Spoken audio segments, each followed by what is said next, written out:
బిడ్డ పుట్టగానే అమ్మా అనే మాట నేర్చుకుంటాడు.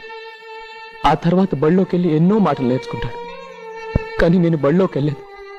నీ ఒళ్ళు అమ్మా అనే మాట దగ్గరే ఆగిపోయాను కదమ్మా.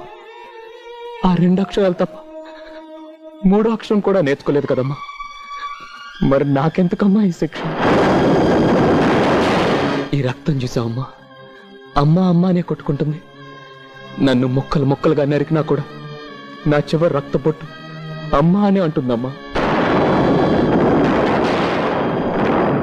ఒరే, నీ మీద నా ప్రేమ చచ్చిపోయింది, నువ్వు కూడా చచ్చిపోరా అని ఒక్క మాట అనుంటే సంతోషంగా నేనే చచ్చిపోయేవాడిని కదమ్మా. ఇప్పుడు ఈ విషయం ఇచ్చి నువ్వెందుకమ్మా హంతకురాలు అయ్యావు?